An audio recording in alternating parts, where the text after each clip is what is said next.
श्री राम राम रघुनंदन राम राम। श्री राम राम भरताग्रज राम राम। श्री राम राम रणकर कस राम राम। श्री राम राम शरणं भव राम राम। माता रामो मत्पिता रामचन्द्रः। स्वामी रामो मत्सखा रामचन्द्रः।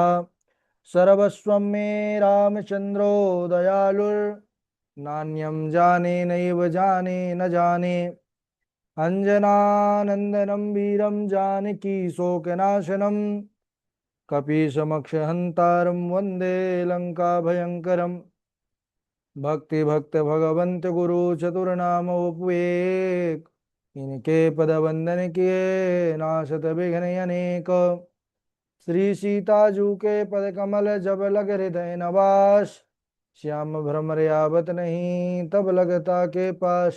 श्री राम भ्रमर आवत नहीं तब लगता के पास। बोलिए श्री सीता रामचंद्र भगवान की जय। रामायण श्री राम कथा की जय। गोस्वामी श्री तुलसीदास जी महाराज की जय।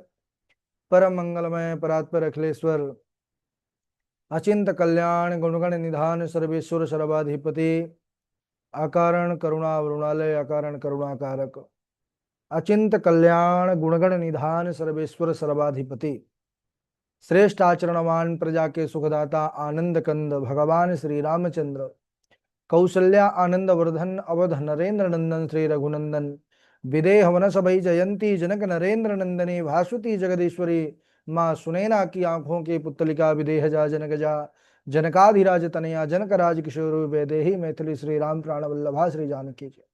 इन दोनों युगल सरकार श्री सीता रामचंद्र प्रभु के पावन चरण कमलों पर कोटि कोटि प्रणाम नमन नतमस्तक वंदन एवं अभिनंदन। तीनों मैया चारों भैयाओं के चरणों में कोटि कोटि प्रणति अनंत बलवंत गुणवंत श्री हनुमान जी महाराज के पावन चरण कमलों पर कोटि कोटि प्रणति। समस्त भूतादिक सीय राम मैं सब जग जानी करहूं प्रणाम जोर जुग पानी। सज्जनों, हम सबका परम सौभाग्य श्री राम कथा की तैयारी का पावन विचार संकल्प हृदय पर धारण करके और यह पावन श्री राम कथा मंदाकिनी पर नित्य प्रति अवगाहन करने का जीवन में सुंदर सौभाग्य को प्राप्त कर रहे हैं।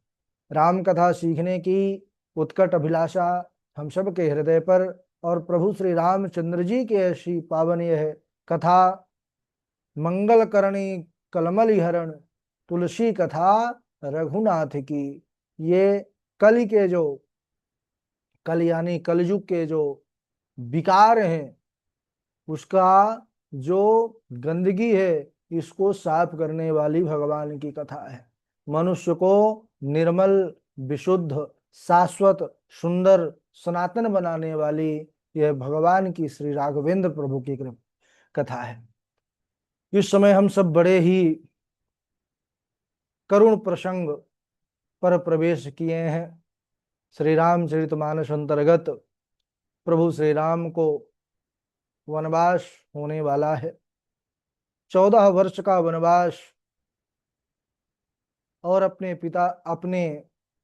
पुत्र भरत को राज्य, ऐसा कैकेयी माता ने 2 वरदान जो पहले से उनके पास धरोहर के रूप में थे महाराज दशरथ के, उनसे उन्होंने ऐसा वरदान मांगा है।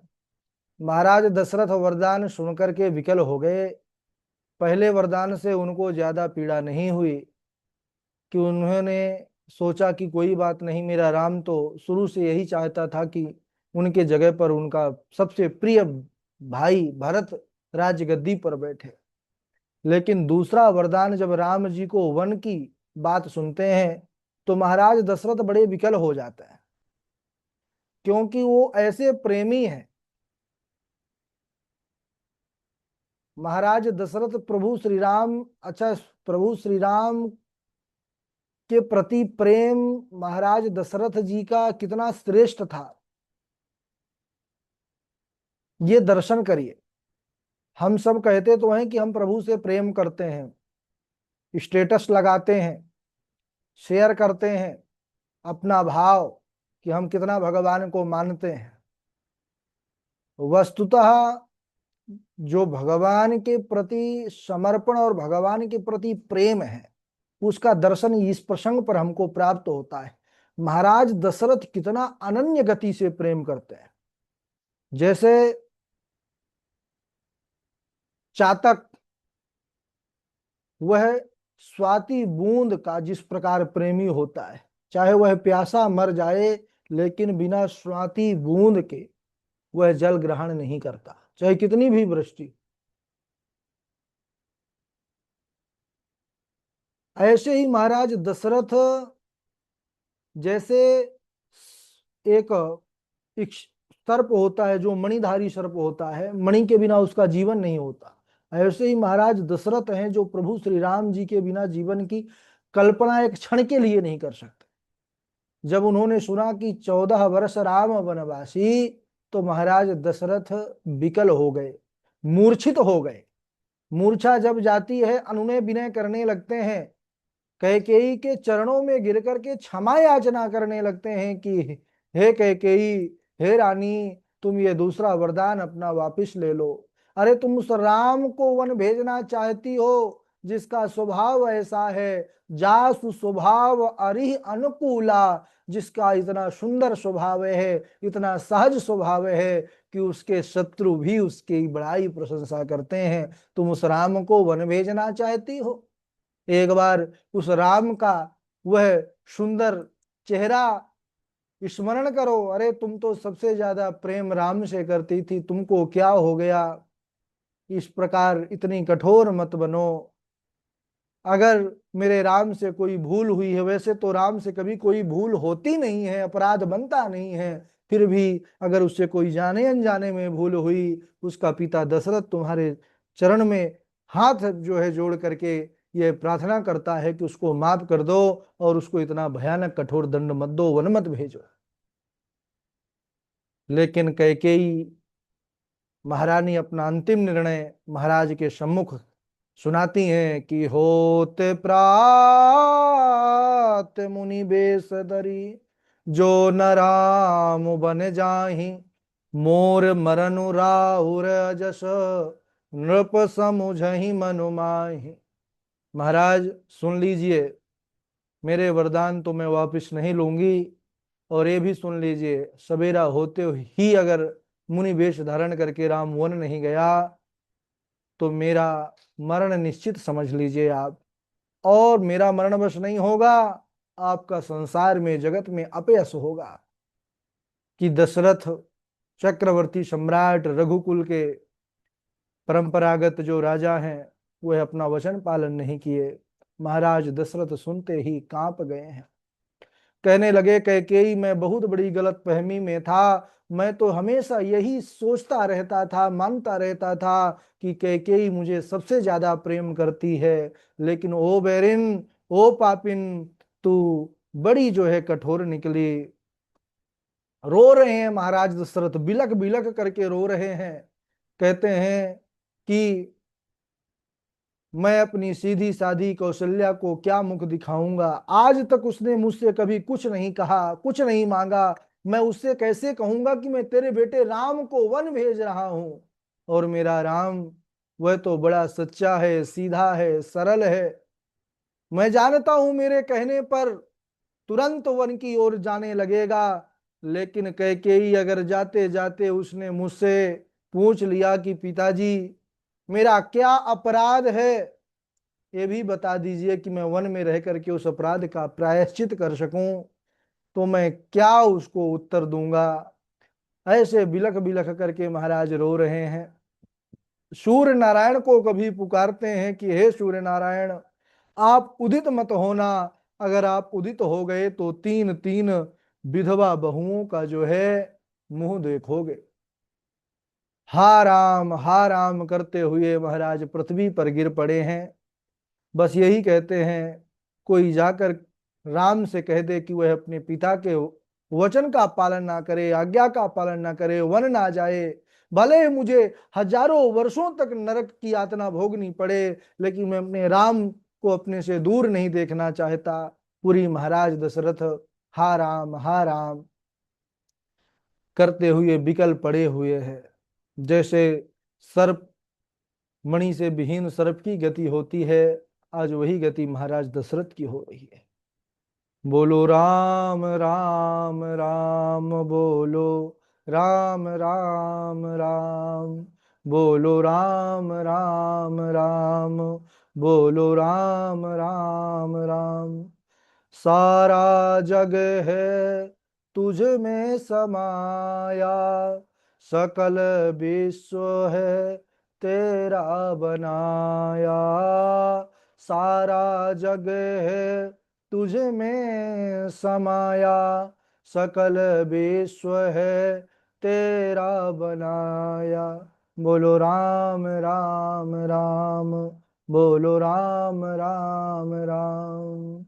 सारे जगत में तेरी छाया, ब्रह्म भी तू ही माया। सारे जगत में तेरी ही छाया, ब्रह्म भी तू ही है माया। बोलो राम राम राम बोलो, राम राम राम। प्रभु राम की, उन पर ब्रह्म की बड़ी निराली लीला है, जो हम सब जीवों के सोच से, चिंतन से बहुत अलग है। पूरी रात महाराज रटते रहे राम राम। मन बहुत ज्यादा व्यथित है, मन ही मन मनाते हैं कि सवेरा ना हो। देखिए, दर्शन कीजिए, उस रात्रि में सबकी बहुत अलग अलग स्थिति है। अभी अयोध्या वासियों को यह समाचार नहीं मिला कि राजमहल के अंदर क्या घटना घट चुकी है। महाराज दशरथ अनुनय विनय करते रहे, कैकेयी नहीं मानी, अपने वरदान पर अडिग रही। और इधर अयोध्यावासी महाराज दशरथ इतने विकल हैं, मूर्छित हो रहे हैं, पृथ्वी पर पड़े हैं दीन की भांति। इधर अयोध्यावासी इतने प्रसन्न हैं, उनको आज रात्रि में नींद नहीं आ रही। नींद क्यों नहीं आ रही? दो परिस्थिति में नींद गायब हो जाती है। या जब बहुत ज्यादा सुख जीवन में आ जाता है, सुख का पल आ जाता है, कोई खुशी की खबर आ जाती है, या जीवन में जब अत्यधिक दुख की घड़ी आ जाती है, तब भी नींद नहीं आती। लेकिन आज अयोध्या वासियों का जो अभी का पल है, ये सुख का पल है। उनको नींद नहीं आ रही कि हमारे राम कितने प्यारे दिखेंगे, जो अभी इतने सुंदर दिखते हैं। जब राज सिंहासन पर बैठ जाएंगे, वह जब राज सत्ता का मुकुट उनके सर पर रख जाएगा, वो कितने सुंदर दिखेंगे। सब अयोध्या वासी अपने राम को राजा बनते हुए देखने का जो प्रसन्नता है, उत्साह है, उसके कारण किसी की आंखों में नींद नहीं है। सविता। प्रातः काल इधर हुआ है। महाराज दशरथ पूरी रात्रि केवल उनके आंखों से आंसुओं की धारा चलती रही। आंसू भी ये दोनों परिस्थिति में आते हैं। आंसू अयोध्या वासियों के आंखों में भी है, उनके आंखों में प्रसन्नता के आंसू हैं कि हमारे राम राजा बनेंगे।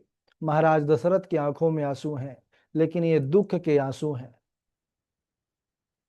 दोनों में अंतर होता है। सुख और दुख जब एक साथ जीवन में आते हैं, तो दोनों ऐसी अवस्था होती है कि हम सब आंखों से आंसू हमारे निकलने लगते हैं।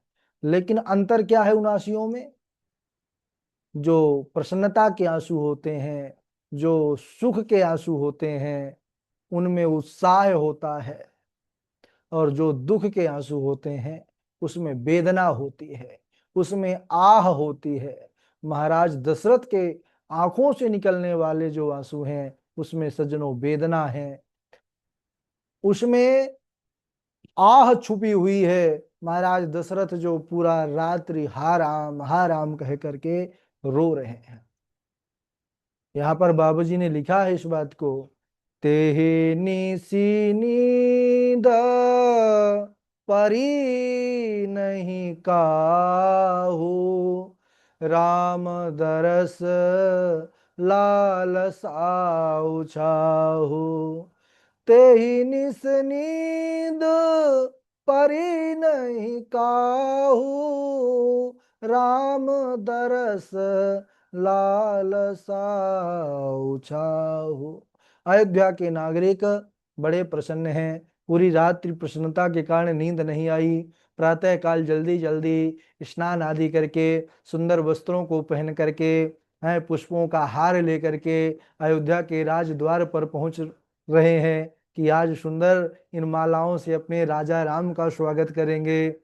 लेकिन महाराज दशरथ का अभी उनको दर्शन नहीं हो रहा है। इधर राजा का विलाप करते सवेरे हुआ है। द्वार पर वीणा, सुंदर शहनाई, सुंदर जो सुबह की राग होती है, राग अलापने लगे। जो गायक लोग थे, जैसे ही वह सुंदर ध्वनि महाराज के हृदय तक पहुंची है कानों के माध्यम से, वह बाण के समान उनको यह गीत लगे हैं। उन्होंने तुरंत आदेश दिया कि यह जो संगीत है इसको बंद किया जाए। द्वार भीर सेवक सचिव कहाँ उदित रवि देख, जागे हूँ अजहु न अवधपति, कारण कौन विशेष। आज राजद्वार पर मंत्रियों और सेवक की भीड़ लगी है। सज्जनों, सब सूर्य को उदय हुआ देख करके सब मन में विचार करते हैं, आश्चर्य करते हैं कि आज ऐसा कौन विशेष कारण, ऐसी कौन सी बात हो गई कि अवधपति महाराज दशरथ अभी तक जागे नहीं। कभी ऐसा जीवन में आज तक हमने देखा नहीं, इतना हमारा जीवन व्यतीत हो गया, लेकिन आज तक ऐसा नहीं हुआ कि भगवान भुवन भास्कर जग जाएं और महाराज दशरथ ना जगे हैं। कब जगते थे महाराज? तो उन्होंने ये भी बाबा जी ने लिखा। वहां के लोग कहते हैं, पछिले पहर भूप नित जागा, आजो हमहि बड़ अचरज लागा। पछिले पहर भूप नित जागा, आज हमहु बड़े आचरज लागा। पिछले पहर महाराज सदा ही जग जाते हैं, हमको बड़ा आश्चर्य हो रहा है। तब सबने सुमंत्र जी से कहा, आप जाइए, जा करके देखिए महाराज किस कारण से आज अभी तक उनके कपाट बंद हैं। सुमंत्र जी उस घर में गए हैं सज्जनों, जहां महाराज दशरथ और कैकेयी जी हैं। जय जीव कह करके मस्तक नवाया है सुमंत्र जी ने। और जैसे ही महाराज दशरथ की स्थिति को देखा है, एक चक्रवर्ती सम्राट धरती पर व्यथित अवस्था में दीनों की भांति पड़े हुए हैं, ऐसी दशा देख करके सुमंत्र जी सूख गए।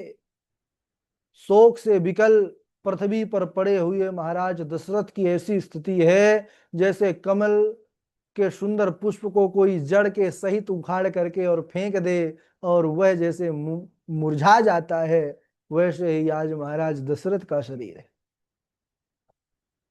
उसी समय कैकेयी बोलती हैं, परी न राजहि नींद निशी, हे तू जान जगदीश, राम राम रट भोर किय, कहि न मरम महेश। देखिए माता कैकेयी के वचनों को सुनिए।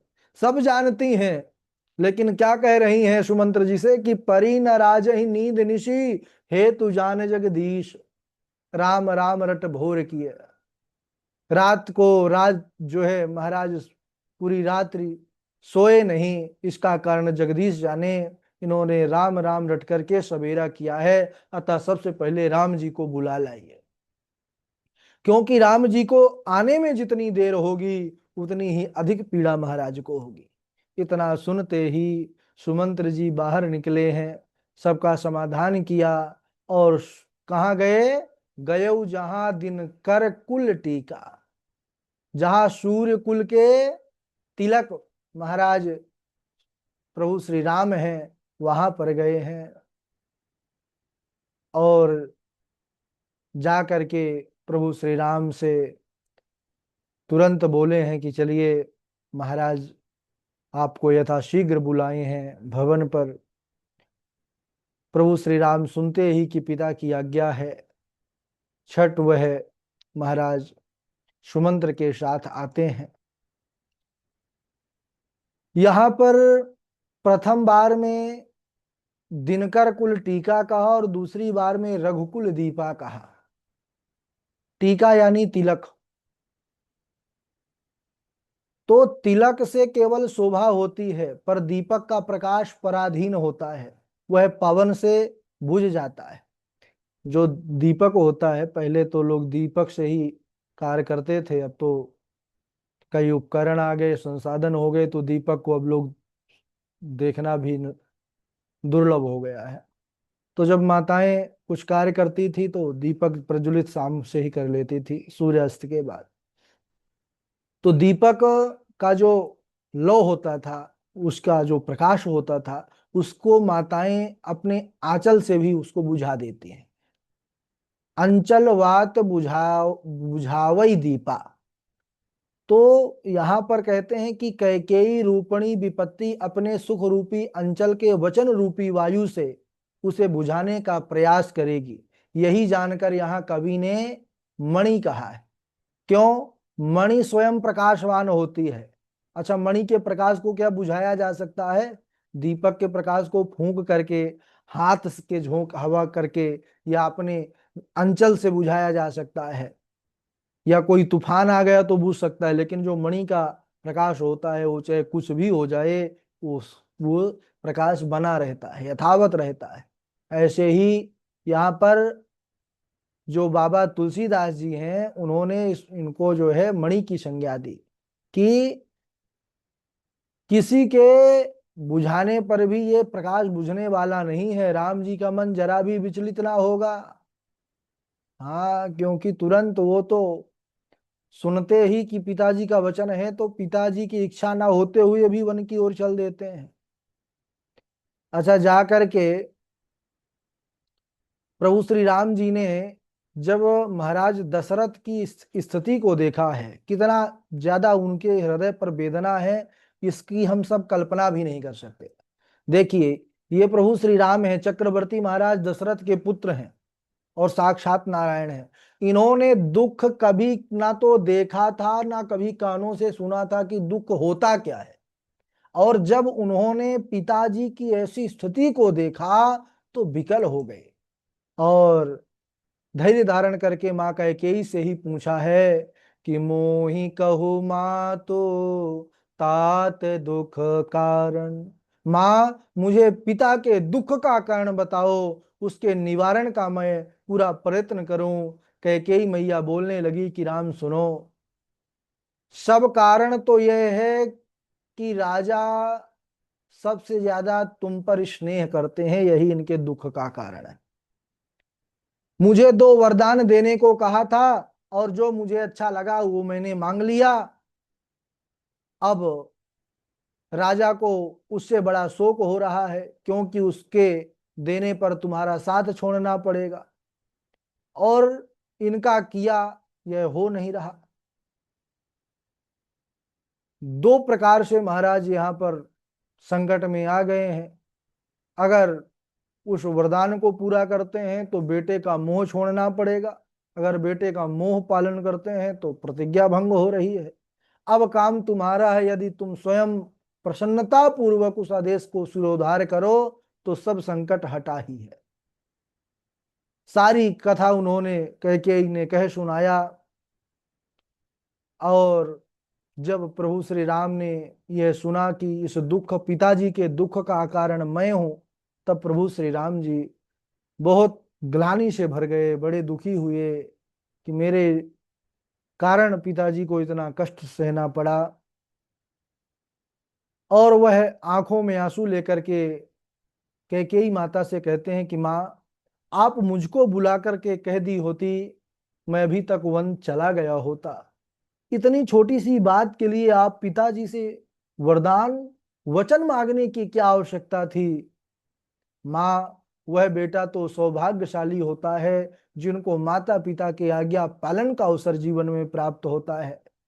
इतना सुंदर, ऐसे हैं मेरे राम, ऐसे हैं मेरे राम, हाथ जोड़ करके। और माता कैकेयी से प्रभु राम ने बस इतना ही कहा कि मैया, सोनो जननी सोई सुत बड़ भागी, जो पितु मातो बचन अनुरागी। तनय मातु पितु तोष निहारा, दुर्लभ जननी सकल संसारा। सुनु जननी सोई सुत बड़ भागी, जो पितु मातु वचन अनुरागी। तो मैया वह बेटे तो सौभाग्यशाली होते हैं जिनको माता पिता की आज्ञा पालन का अवसर मिलता है। माँ आप मुझसे कह दी होती, मैं कब का वन चला गया होता। अगर मेरे वन जाने का आपने वचन लिया है तो माँ मैं अवश्य ही वन जाऊंगा मुनि वेश धारण करके। जब श्री राम जी ने ऐसा कहा, इसके बाद कैसे वनगमन होता है। प्रभु श्री राम जी के साथ अकेले तो जाते नहीं हैं, मैया जानकी और भैया लक्ष्मण भी कैसे गए, वो बहुत सुंदर कथा है। समय हो चुका है इसलिए आज यहीं तक। बोलिए श्री सीता रामचंद्र भगवान की जय। आइए बारी बारी से आप लोग चौपाई जो आपने तैयार किया है उसको सुनाइएगा। सबसे पहले इंदु पराशर जी हैं, उनके बाद तृष्णा जी हैं, फिर नीरजा तिवारी जी हैं, और मोनिका झा जी हैं, शानवी हैं, हर्षिता जी हैं, सची तिवारी जी हैं। सुनाइए, मंजू शर्मा जी भी जुड़ी हुई हैं। राधे राधे गुरु जी प्रणाम। राधे राधे। के कई सुता सुनत कटुबानी, कही न सकई कछु सहमी सुखानी। तन पसेउ कदली जिमिकापी, कुबरी सदन जीव तब चापी। दुई बरदान भूप सन थाती, मांगहु आजू जुड़ावहु छाती। कोप भवन सुनी सक चेउराऊ, भय बस अगहुड़ परई न पाऊं। राधे राधे गुरु जी। चलिए तृष्णा जी आप सुनाइएगा। गुरुजी, हाँ बोलिए। गुरुजी मुझे ये पूछना था कि ये जो आपने एक मुझे पीडीएफ भेजा था 19वीं क्लास का, उसी में है ये जो अभी पढ़ा रहे थे आप? उसमें नहीं है, उसका अगला है, आज आ जाएगा आपके पास सब लोगों को। ठीक है गुरुजी, आप मुझे पहले से भेज देंगे तो मैं उससे एक दो बार पढ़ के फिर आपको सुनाने का प्रयास करूंगी। नहीं नहीं, आज भेज देंगे, वो क्रम से ही भेजते हैं, आज भेज देंगे। ठीक। चलिए सुनाइए। कोप भवन सुनी सकुचेउराऊ, भय बसा गहुड़ा परई न पाऊं। रघुकुल रीति सदा चली आई, प्राण जाहु बरु बचनु न जाई। केहि हेतु रानी रिसानी पर सत, पानी पति निवारई। मानहु सरोष भुअंग भामिनी, विषम भांति निहारई। दो बासना रसना दसन बर, मरमठाहरु देखई। तुलसी नृपति तव तव्यता बस, काम कौतुक लेखई। राधे राधे गुरु जी। राधे राधे। चलिए और आगे सुनाइए। नीरजा तिवारी जी।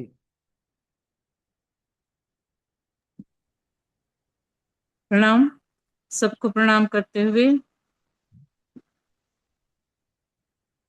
राम बिदा मांगत कर जोरी, कीन प्रणाम बहोरी बहोरी। पाई असीस बहुरी सिरुनाई, भइन सहित चले रघुराई। मंजु मधुर मूरति उरयानी, भई स्नेह शिथिल सब रानी। पुनि धीरजु धरि कुंवरि हकारी, बार बार भेटी महतारी। पहुँचा वहीं मिली फिर मिलहि बहोरी, बढ़ी परस्पर प्रीति न थोरी। पुनि पुनि मिलत सखिन बिल गाई, बाल बच्छ जिमि धेनु लवाई। प्रेम विवश नर नारी सब, सखिन सहित रनिवास। मानव कीन विदेह पुर, करुणा विरह निवास। सियावर रामचंद्र भगवान की जय। जय श्री चलिए। राम। हाँ सानवी, आपको तो भेजा जा चुका है, आपने कहा 19 तक भेजा है, वो तो अब हम देखे तो 20 नंबर का भेजा गया आपको, उसमें सब कुछ है, कथा वहीं चल रही है,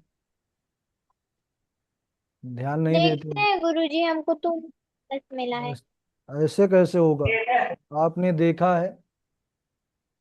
अभी भेजा है गुरुजी आपने अरे साढ़े अभी नहीं पाँच भेजा है बजे। प्रभु जी, दोबारा भेज दिए, वो पहले से ही पढ़ा है, अभी भेजे हैं तभी तो पता चला है कि पहले ही भेजे हैं हम, 3 दिन हो गया, बुधवार के दिन भेजे थे। ठीक है गुरुजी, मैं ध्यान दूंगी अब। चलिए मंजू शर्मा जी। जी गुरु जी।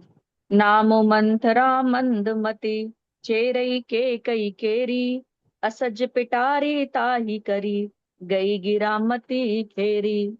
ओ स्वामिनी आपने सुना नहीं क्या हाल, राज तिलक श्री राम का होगा प्रातः काल। अहो भाग्य तूने दिया समाचार सुख सार, आ समीप पहनाऊंगी तुझे गले का हार।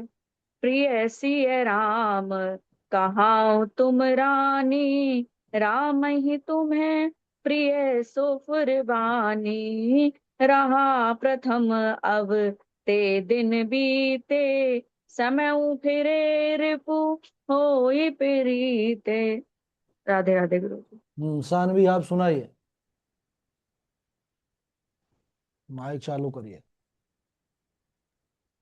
जी गुरुजी। जी सुनाइए। गुरुजी मैं एक बार आप किसी और को कर लीजिए, उसके बाद सुनाओ। चलिए ठीक है, मोनिका झा जी सुनाइए, कनक जी सुनाइए, हर्षिता जी सुनाइए। जय श्री सीताराम गुरु जी। राधे राधे। कोप भवन सुनी सकुच उराऊ, भय बस आकुड़ परई न पाऊ। यही हेतु रानी रिसानी परसत, पानीपति निवारई। मानहु सरोस भुअंग भामिनी, विषम भाति निहारई। दो बास नारस नाद सन बर, मरम थारु देखई। तुलसी ने पति भव व्यथा बस, काम कौतुक लेखई। रघुकुल रीत सदा चली आई, प्राण जाहु पर वचन न जाई। सुनहु प्राण ते भावत जी का, देहु एक बर भर तहि टीका। तापस वेश विशेष उदासी, 14 वर्ष राम वनवासी। राम सिया राम, सिया राम जय जय राम। धन्यवाद तुलसी, जय सीताराम। और कौन है, राधे हर्षिता। राधे गुरु जी, राम। हाँ। देखन मिस मृग बिहग तरु, फिरहि बिहोरी बिहोरी। निरखी निरखी रघुवीर छवि, बाड़ई प्रीति न तोरी। जाकी रही भावे ना जैसी, प्रभु मूरति तिन देखी। तैसी सब मंचन ते मंचु एक सुंदर बिसद विशाल। मुनि समेत दो बंधु तहे बैठा रे महिपाल। सिय चकित चित राम ही चाह, भय मोह बस सब नर नाहा। मुनि समीप देखे दो भाई, लगे लल की लोचन निधि पाई। राम कथा जे सुनत अघाई, रस विशेष जाना तिन्ह नाई। राधे राधे गुरु जी, प्रणाम। राधे राधे। बिहोरी बिहोर नहीं है, बहोरी बहोरी है। जी गुरु जी, अब ध्यान दूंगी, सॉरी। हाँ गुरुजी मैं सुना। हाँ, राधे राधे सुनाइए। गुरु जी। मोनिका झा जी के बाद सुनाइएगा आप, चलिए। जी।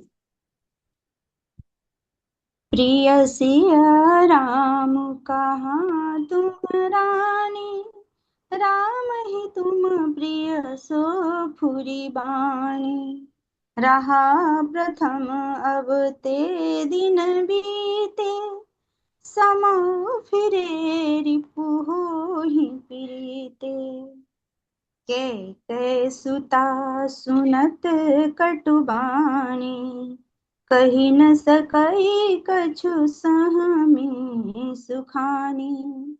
तन पर कदली जिमि कापी, कुबरी दसन जीभ तब चापी। दुई बरदान भूप सन थाती, मांगहु आजु जुड़ावहु छाती। सुतहि राजु राम ही बनवासु, देहु लेहु सब सवती हुलासु। कोप भवन सुनी सकुच उराऊ, भय सब अगहुरी परई न पाऊ। केहि हेतु रानी रिसानी परसत पानीपति ने बयारई। मानहु सरोष भुअंग भामिनी, विषम भाति निहारई। दो बासना दसन बर मरम ठाहरु, देखई तुलसी निपति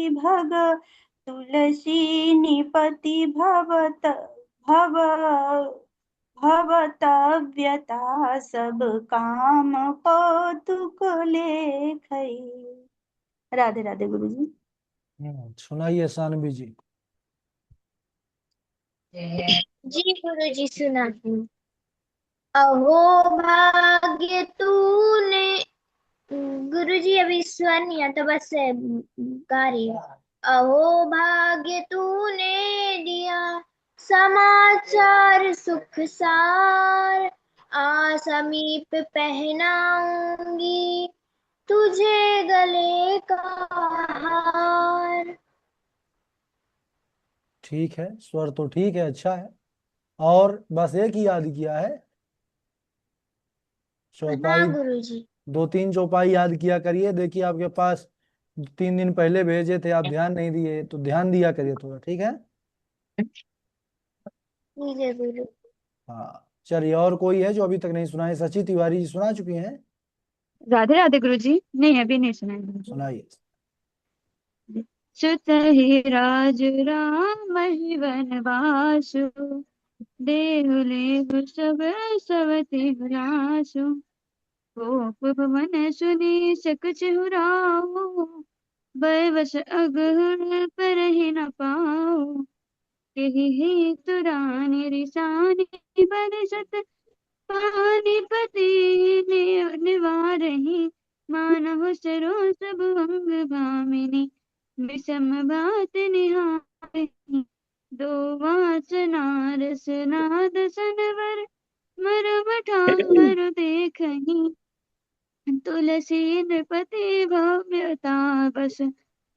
राम को